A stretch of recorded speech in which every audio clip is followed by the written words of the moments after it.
First card ace of pentacles ಬಂದಿದೆ. Ace of ಪೆಂಟಿಕಲ್ಸ್ನ ನಾವು new beginnings ಅಂತ ಕರಿತೀವಿ, ಅಥವಾ ಪೆಂಟಿಕಲ್ಸ್ ಅಂದರೆ ಹಣ ಅಂತ ನಾನು ತುಂಬ ಸರ್ತಿ ಹೇಳಿದ್ದೀನಿ. ಡೌನ್ ಪೇಮೆಂಟ್, ಯಾವುದಾದ್ರೂ ಕಾರ್ ಅಥವಾ ವೆಹಿಕಲ್ ತೊಗೊಳೋಕ್ಕೆ ಡೌನ್ ಪೇಮೆಂಟ್, ಅಥವಾ ಯಾವುದಾದ್ರೂ ಸೈಟ್ ಇರ್ಬೋದು, ಅಪಾರ್ಟ್ಮೆಂಟ್ಸ್ ಇರ್ಬೋದು, ಆ ಥರ ಡೌನ್ ಪೇಮೆಂಟ್ ಮಾಡ್ತೀರಾ ಜಿಲಿ ಅಂತ ಹೇಳ್ತಾ ಇದೆ cards. Financial project, related to financial project ಅಂತ ಹೇಳ್ತೀವಿ ನಾವು. ಆನ್ಸರ್ಡ್ ಪ್ರೇಯರ್ಸ್ ಅಂತ, ನೀವು ಇಷ್ಟು ದಿನ ಏನು ದೇವ್ರ ಹತ್ರ ಪ್ರಾರ್ಥನೆ ಮಾಡ್ಕೊಳ್ತಾ ಇದ್ದೀರಿ, ಏನು ನಿಮ್ಮ ಕ್ವಶನ್ಸ್ ಇತ್ತು ದೇವ್ರ ಮುಂದೆ, ನೀವು ತುಂಬ ಕ್ವಶನ್ಸ್ನ ಕೇಳ್ತೀರಾ, ತುಂಬ ಕಷ್ಟಗಳನ್ನ ತೋಡ್ಕೊಳ್ತೀರಾ, ಯಾಕೆ ನನಗೆ ಇಷ್ಟು ಕಷ್ಟ, ಆ ಥರ ತುಂಬ ಕ್ವಶನ್ಸ್ ಇರುತ್ತೆ. ನಿಮ್ಮ ಎಲ್ಲ ಕ್ವಶನ್ಸ್ಗೂ ಉತ್ತರಗಳು ಈ ತಿಂಗಳು ನಿಮ್ಗೆ ಸಿಗುತ್ತೆ. ಬೈಯಿಂಗ್ ಆ್ಯಂಡ್ ಮೂವಿಂಗ್ ಅಂತ ಹೇಳ್ತಾ ಇದೆ. ಮೇ ಬಿ ನೀವು ಮನೆ ಶಿಫ್ಟ್ ಮಾಡ್ಬೋದು, ಹೊಸ ಮನೆ ತೊಗೊಳ್ಬೋದು, to bigger and better home ಅಂತ ಕೂಡ ಕಾರ್ಡ್ ಹೇಳ್ತಾ ಇದೆ. ನಿಮ್ಮ ರಿಲೇಷನ್ಶಿಪ್ಪು ಮನಿ ಜೊತೆ ತುಂಬ ಚೆನ್ನಾಗಿರುತ್ತೆ ಅಂತ ಪೆಂಟಿಕಲ್ಸ್ ಹೇಳುತ್ತೆ. ಸೊ ಯಾವಾಗಲೂ ಅಷ್ಟೇ, ಹಣನ ನಾವು ಹೇಗೆ ಟ್ರೀಟ್ ಮಾಡ್ತೀವಿ ಅದೇ ಥರ ಹಣ ನಮಗೆ ಟ್ರೀಟ್ ಬ್ಯಾಕ್ ಮಾಡುತ್ತೆ ಅಂತ ಹೇಳ್ತೀವಿ. ಅದಕ್ಕೆ ನಾವು ಜಾಸ್ತಿ ವ್ಯಾಲ್ಯೂ ಕೊಟ್ಟಿಲ್ಲ ಅಂದರೆ ಅದು ಕೂಡ ನಮ್ಗೆ ವ್ಯಾಲ್ಯೂ ಕೊಡೋಲ್ಲ. ಸೊ ಸ್ವಲ್ಪ ಹಣದ ಬಗ್ಗೆ ಅಲಕ್ಷ್ಯ ಮಾಡಬೇಡಿ ಅಂತ ಹೇಳುತ್ತೆ. ಸೆಕೆಂಡ್ ಕಾರ್ಡ್ ನನಗೆ 6 ಆಫ್ ಸೋರ್ಡ್ಸ್ ಬಂದಿದೆ. ಸೊ 6 ಆಫ್ ಸೋರ್ಡ್ಸ್ನ ನಾವು ಫ್ಯಾಮಿಲಿ ಕಾರ್ಡ್ ಅಂತ ಹೇಳ್ತೀವಿ, ಕಿಡ್ಸ್ ಅಂತ ಹೇಳ್ತೀವಿ, ಸೊ ಸ್ಟಾರ್ಟಿಂಗ್ ಫ್ರಮ್ ಸ್ಕ್ರ್ಯಾಚ್ ಅಂತ ಹೇಳ್ತೀವಿ. ರಿಲೋಕೇಟ್ ಆಗ್ತೀರಾ ನಿಮ್ಮ ಪಾರ್ಟ್ನರ್ಸ್ ಜೊತೆ, ನಿಮ್ಮ ಲೈಫ್ ಚೇಂಜ್ ಮಾಡ್ಕೊಳ್ತೀರಾ, ಲೈಫ್ ಸ್ಟೈಲ್ ಚೇಂಜ್ ಆಗುತ್ತೆ.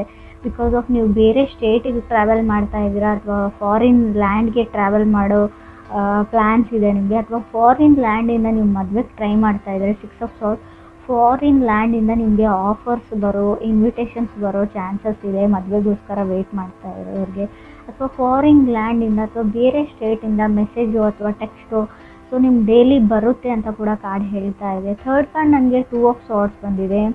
ತುಂಬ ಕ್ರಾಸ್ ರೋಡ್ಸ್ ಅಂದರೆ ತುಂಬ ಕಷ್ಟಗಳು, ತುಂಬ ಕಷ್ಟದ ದಾರಿಯಿಂದ ನಡೆದು ಬಂದಿದ್ದೀರಾ ಇಲ್ಲಿವರೆಗೂ. ಇವಾಗ ಹೇಗೆ ನನ್ನ ಲೈಫ್ನ ಚೇಂಜ್ ಮಾಡ್ಕೊಳ್ಳಿ ಅಂತ ಕೆಲವರು ಯೋಚನೆ ಮಾಡ್ತಾ ಇದ್ದಾರೆ. ಅನ್ಸರ್ಟನಿಟಿ ಇನ್ನೂ ಇದೆ ಲೈಫಲ್ಲಿ, ಯಾವುದು ದೃಢವಾಗಿಲ್ಲ ಅಂತ ನಿಮಗೆ ಅನ್ನಿಸ್ತಾ ಇದೆ. ಆವಾಗ ನೀವೇನು ಮಾಡ್ತೀರಾ, ಸೊ ಯಾವುದಾದ್ರೂ ಬೇರೆ ಊರಿಗೆ ಅಥವಾ ಬೇರೆ ಜಾಗಕ್ಕೆ, ಬೇರೆ ಮನೆಗೆ ಶಿಫ್ಟ್ ಆದರೆ ನನ್ನ ಲೈಫ್ ಚೇಂಜ್ ಆಗುತ್ತಾ ಅಂತ. ಸೊ ಆ ಥರ ಯೋಚನೆ ಮಾಡಿಬಿಟ್ಟು ನಿಮ್ಮ ಬ್ಯಾಗ್ನ ಪ್ಯಾಕ್ ಮಾಡಿಕೊಂಡು ಬೇರೆ ಕಡೆ ಹೋಗ್ತೀರಾ. ಸೊ ಅಲ್ಲಿ ಹೋದ್ಮೇಲೂ ಕೂಡ ನಿಮಗೆ ಸ್ವಲ್ಪ ದಿನ ಅನ್ಸರ್ಟನಿಟಿ ಫೀಲ್ ಆಗುತ್ತೆ, ಅಥವಾ ನಿಮ್ಮ ಮನೆಯವರಿಂದ ಅಥವಾ ನಿಮ್ಮ ವೈಫಿಂದ, ಹಸ್ಬೆಂಡಿಂದ, ನಿಮ್ಮ ಫ್ಯಾಮ್ಲಿಯಿಂದ ಸ್ವಲ್ಪ ದಿನದ ಮಟ್ಟಿಗೆ ನೀವು ದೂರ ಇರಬೇಕಾಗುತ್ತೆ ಅಂತ ಕೂಡ ಕಾರ್ಡ್ ಹೇಳುತ್ತೆ. ಫೋರ್ತ್ ಕಾರ್ಡ್ ನನಗೆ ವೀಲ್ ಆಫ್ ಫಾರ್ಚೂನ್ ಬಂದಿದೆ. ಸೊ ನೀವು ಡಿಸೈಡ್ ಮಾಡಿದ್ದೀರಾ, ಸೊ ನಿಮ್ಮ ಡ್ರೀಮ್ಸ್ ಕಡೆಗೆ ಹೋಗಬೇಕು ಅಂತ, ಬಟ್ ನಿಮಗೆ ನಿಮ್ಮ ಡ್ರೀಮ್ಸ್ ಮೇಲೆ ಭರವಸೆ ಇಲ್ಲ, ಸೊ ನಿಜ ಆಗುತ್ತೋ ಇಲ್ವೋ ಅಂತ, ಅದ್ರ ಮೇಲೆ ಫೇತ್ ಇಲ್ಲ ನಿಮಗೆ ಅಂತ ಹೇಳ್ಬೋದು. ಸೊ ಬಟ್ ನೀವು ಫ್ರೀ ವೀಲ್ ಇದ್ದೀರಾ, ಯಾವುದಾದ್ರೂ ಡಿಸಿಷನ್ನ ತೊಗೊಳ್ಬೋದು. ಸೊ ಅದೇ ಡಿಸಿಷನ್ ಅಂತ ಅಲ್ಲ, ಲೈಫ್ ಸೆಕ್ಯೂರಿಟಿ ನೋಡ್ಕೊಳ್ಳ ಅಥವಾ ನನ್ನ ಡ್ರೀಮ್ಸ್ ನೋಡ್ಕೊಳ್ಳ ಅಂತ ಅನ್ನಿಸ್ಬೋದು. ಒಂದು ಕನೆಕ್ಷನಲ್ಲಿ ನಿಮಗೆ ಇಬ್ಬರು ಆಪ್ಷನ್ಸ್ ಬರುತ್ತೆ ಅಥವಾ ಆಲ್ರೆಡಿ ಇದ್ದಾರೆ ಲೈಫಲ್ಲಿ. ಸೊ ಈ ಕಡೆ ನಿಮಗೆ ಡ್ರೀಮ್ಸ್ ಮ್ಯಾನ್ ಆರ್ ಗರ್ಲ್ ಇದ್ದಾರೆ, ಈ ಕಡೆ ನಿಮ್ಮ ಲೈಫ್ ಸೆಕ್ಯೂರಿಟಿ ಆ್ಯಂಡ್ ವಿಸ್ಡಮ್ ಇದೆ. ಯಾವುದನ್ನು ಚೂಸ್ ಮಾಡ್ಕೊಳ್ಳಿ ಅನ್ನೋ ಕನ್ಫ್ಯೂಷನ್ಸ್ ಇದೆ. ಬಟ್ ನಿಮಗೆ ದೇವ್ರ ಹತ್ರ ಪ್ರೇಯರ್ಸ್ ಮಾಡ್ಕೊಳ್ಳಿ. ನಿಮಗೆ ಗೊತ್ತು, ಯಾವುದಾದ್ರೂ ಒಂದು ರೂಪದಲ್ಲಿ ಇಂಡಿಕೇಶನ್ಸ್ನ ಯಾವಾಗಲೂ ದೇವರು ನಿಮಗೆ ತೋರಿಸಿದ್ದಾನೆ, ಇನ್ನು ಮುಂದೆನೂ ತೋರಿಸ್ತಾನೆ ಅಂತ ಕೂಡ ಕಾರ್ಡ್ಸೇ ಹೇಳ್ತಾ ಇದೆ. 5th ಕಾರ್ಡ್ ಚಾರೆಟ್ ಕಾರ್ಡ್ ಬಂದಿದೆ. ಫಾರ್ವರ್ಡ್ ಮೂವಿಂಗ್ ಅಂತ ಹೇಳ್ತೀವಿ, ಎಲ್ಲೂ ನಿಂತ್ಕೊಳ್ಳಲ್ಲ. ಚಾರೆಟ್ ಕಾರ್ಡ್ ಬಂದರೆ ಒಂದು ವೆಹಿಕಲ್ ತೊಗೊಳ್ತೀರಾ, ಇಲ್ಲ 7th ಹೌಸ್ನ ನೋಡೋದಾದರೆ ನಾನು ತುಂಬ ಎಮೋಷ್ನಲ್ ಇದ್ದರೂ ಚಾರೆಟ್ ಕಾರ್ಡ್ ಬರುತ್ತೆ. ಎಮೋಷ್ನಲ್ ಇನ್ ಕನೆಕ್ಷನ್, ತುಂಬ ಜಗಳಗಳಾಗುತ್ತೆ, ಆರ್ಗ್ಯುಮೆಂಟ್ ಆಗುತ್ತೆ, ಮತ್ತೆ ಪ್ಯಾಚಪ್ ಆಗ್ತೀರಾ. ಏನೋ ಗೊತ್ತಿಲ್ಲ, ಅವ್ರ ಜೊತೆ ಇದ್ದರೆ ನಿಮಗೆ ಯಾವುದೇ ಲಾಭ ಇಲ್ಲ, ಏನೂ ಇಲ್ಲ, ಅಲ್ಲಿ ನೀವೇ ಎಮೋಷ್ನಲಿ ಡ್ರೈನ್ ಆಗ್ತೀರ. ಬಟ್ ಅವ್ರನ್ನ ಬಿಟ್ಟಿರೋ ಶಕ್ತಿ ನಿಮಗಿಲ್ಲ. ಏನೇ ಆಗಲಿ ಅವ್ರ ಜೊತೆನೇ ಇರಬೇಕು ಅಂತ ಅಂದ್ಕೊಳ್ತೀರ. ಬಟ್ ಈಗೋ ಪ್ರಾಬ್ಲಮ್, ಸಡನ್ನಾಗಿ ಸಣ್ಣ ಪುಟ್ಟ ವಿಷಯಕ್ಕೆ ಜಗಳ ಆಡಿಬಿಟ್ಟು ಎಲ್ಲಿಗೋ ಹೋಗ್ಬಿಡುತ್ತೆ ಅಂತ ಕೂಡ ಕಾರ್ಡ್ ಹೇಳ್ತಾ ಇದೆ. ಆದಷ್ಟು ಜಗಳ ಆಡದೇ ಇರೋಂಗೆ ನೀವು ಕಾಪಾಡ್ಕೊಂಡ್ರೆ ನಿಮ್ಮ ರಿಲೇಷನ್ಶಿಪ್ ಗಟ್ಟಿಯಾಗಿರುತ್ತೆ ಅಂತ ಕಾರ್ಡ್ ಹೇಳುತ್ತೆ. 6th ಕಾರ್ಡ್ ನನಗೆ ಕ್ವೀನ್ ಆಫ್ ಪೆಂಟಿಕಲ್ಸ್ ಬಂದಿದೆ. Queen of pentacles stability. So like real estate ವ್ಯವಹಾರ ಮಾಡ್ಬೋದು, ನೀವು ಏನಾದರೂ ತೊಗೊಳ್ಬೋದು ಅಂತ ನಾನು ಮುಂಚೆನೇ ಹೇಳಿದ್ದೀನಿ ಫಸ್ಟ್ ಕಾರ್ಡಲ್ಲಿ, ಏಸ್ ಆಫ್ ಪೆಂಟಿಕಲ್ಸಲ್ಲಿ. ಸೊ ಮೆಟೀರಿಯಲಿಸ್ಟಿಕ್ ವರ್ಲ್ಡಲ್ಲಿ ಫರ್ನಿಚರ್ ಆಗ್ಬೋದು, ಜ್ಯುವೆಲರಿ ಆಗ್ಬೋದು, ಆ ಥರ ಖರೀದಿ ಮಾಡ್ತೀರಾ. ಸೊ ಯಾರಿಗೋ ಆ್ಯನಿವರ್ಸ್ರಿ ಇರ್ಬೋದು, ನಿಮ್ಮ ಮದುವೆ ಆ್ಯನಿವರ್ಸ್ರಿ, ಸೊ ಯಾರ್ದಾದ್ರು ಬರ್ಡೇ ಇರ್ಬೋದು, ಅಥವಾ ನಿಮ್ಮ ಫ್ರೆಂಡ್ ಸರ್ಕಲಲ್ಲಿ ಫ್ಯಾಮ್ಲಿಯಲ್ಲಿ ಮ್ಯಾರೇಜಸ್ ಇರ್ಬೋದು. ಸೊ ತುಂಬ ಶಾಪಿಂಗ್ ನೀವು ಮಾಡ್ತೀರಾ, ಆಲ್ರೆಡಿ ಮಾಡಿದ್ದೀರಾ, ನಿಮ್ಮದೇ ಮದುವೆ ಕೂಡ ಕೆಲವ್ರದ್ದು ಇರ್ಬೋದು ಅಂತ ಕಾರ್ಡ್ ಹೇಳುತ್ತೆ. 7th ಕಾರ್ಡ್ 4 ಆಫ್ ಕಪ್ಸ್ ಇದೆ.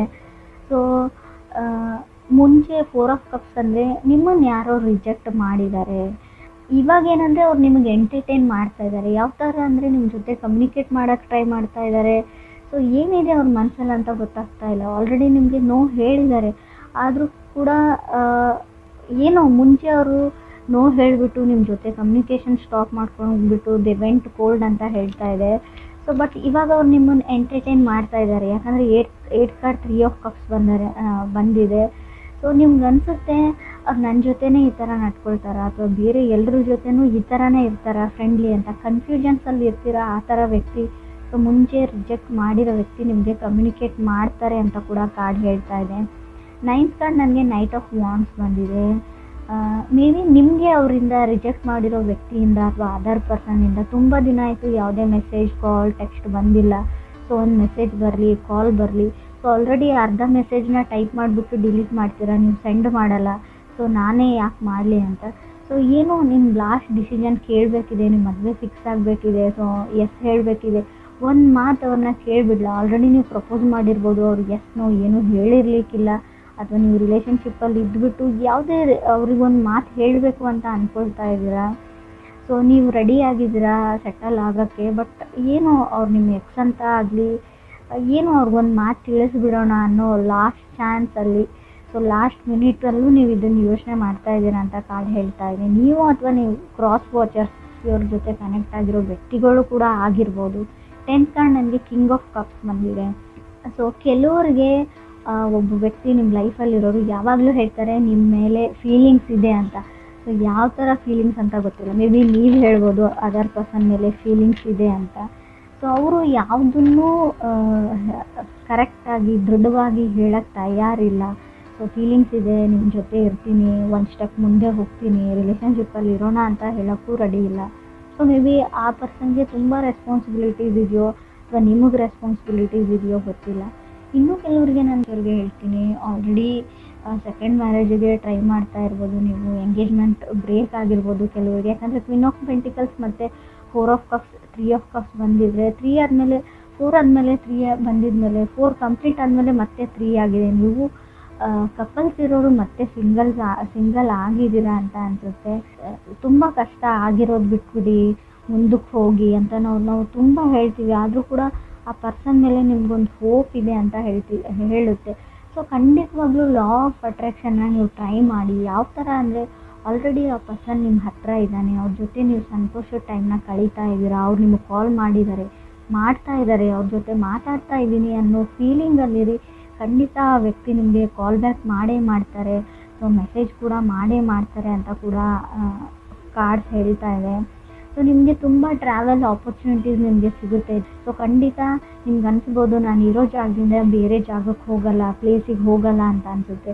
ಸೊ ನೀವಿರೋ ಜಾಗದಿಂದ ನೀವಿರೋ ಮನೆಯಿಂದ ಬೇರೆ ಕಡೆ ಹೋಗಿ ನೋಡಿ, ಹೊಸ ಜನಗಳ ಜೊತೆ ಬೆರೆತು ನೋಡಿ. ನಿಮಗೇನೋ ಹೊಸ ಆಪರ್ಚುನಿಟಿ, ಹೊಸ ಒಂದು ಬಾಗಿಲು ಓಪನ್ ಆಗುತ್ತೆ. ನಿಮ್ಮ ಲೈಫ್ ಹಿಂಗೂ ಇದೆಯಾ, ಇದೇ ಥರನೂ ಇರ್ತಾರ ಜನ ಅನ್ನೋ ಎಕ್ಸ್ಪೀರಿಯೆನ್ಸು ನೀವು ಮಾಡ್ತೀರಾ. ತುಂಬ ಮೂಡಿ ಆಗಿಬಿಡಿ. ಸೊ ನನಗೆ ಯಾರ ಜೊತೆನೂ ಮಾತಾಡಲ್ಲ, ನನ್ನ ಲೈಫ್ ಇಷ್ಟೇ, ಸೊ ಯಾವಾಗಲೂ ನನಗೆ ಕೆಟ್ಟದ್ದೇ ಆಗುತ್ತೆ, ಆ ಥರ ಯೋಚನೆ ಮಾಡೋದನ್ನು ಬಿಟ್ಬಿಡಿ ಅಂತ ಹೇಳುತ್ತೆ. ಆದಷ್ಟು ಹಣನ ಸೇವ್ ಮಾಡಿ ಅಂತ ಹೇಳ್ತೀನಿ. ಲವ್ಲೆಸ್ ರೀಡಿಂಗ್ ಆಗಿರ್ಬೋದು, ಬಟ್ ನನ್ನ ರೀಡಿಂಗಲ್ಲಿ ಏನು ಬರುತ್ತೆ ಅದನ್ನು ಹೇಳ್ತೀನಿ.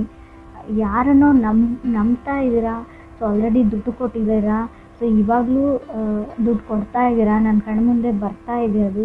ಸೊ ಸ್ಟಾಪ್ ಗಿವಿಂಗ್ ದೆಮ್ ಅಂತ ನಾನು ಹೇಳ್ತೀನಿ. ನಿಮ್ಮನ್ನು ಬರೀ ದುಡ್ಡಿಗೋಸ್ಕರ ಬಳಸ್ಕೊಳ್ತಾ ಇದ್ದಾರೆ. ಅವ್ರು ತುಂಬ ಒಳ್ಳೆ ವ್ಯಕ್ತಿನೂ ಆಗಿರ್ಬೋದು, ಬಟ್ ಅದೇ ದುಡ್ಡಿನ ವಿಷಯಕ್ಕೆ ಫ್ಯೂಚರಲ್ಲಿ ನಿಮಗೆ ಮನಸ್ತಾಪಗಳು ಬರ್ಬೋದು. ಸೊ ನಿಮ್ಮ ಹತ್ರ ದುಡ್ಡು ಇಲ್ಲ ಅಂತ ಹೇಳಿಬಿಟ್ಟು ಹಿಂದಕ್ಕೆ ಸರ್ಕೊಳ್ಳೋಕೆ ಟ್ರೈ ಮಾಡಿ. ಸೊ ನನ್ನ ಹತ್ರ ಇದೆ, ನಾನು ಸಹಾಯ ಮಾಡ್ತೀನಿ ಅಂದ್ಕೊಳ್ಬೇಡಿ. ಬೇರೆ ಯಾವುದೋ ರೂಪದಲ್ಲಿ ಅವ್ರಿಗೆ ದುಡ್ಡು ಸಿಗುತ್ತೆ, ನೀವು ಒಬ್ಬರೇ ಇಲ್ಲ ಅಂತ ಕೂಡ ಕಾರ್ಡ್ಸ್ ಹೇಳ್ತಾ ಇದೆ. ಅವ್ರಿಗೆ ಹೆಲ್ಪ್ ಮಾಡೋರು. ಸೊ ಬಿ ಕೇರ್ಫುಲ್ ಅಂತ ಹೇಳ್ತೀನಿ. ಟ್ರಾವೆಲ್ ಮಾಡೋರ್ಗು, ಸಿಂಗಲ್ ಆಗಿ ವೆಹಿಕಲ್ಸ್ ಡ್ರೈವ್ ಮಾಡೋರ್ಗು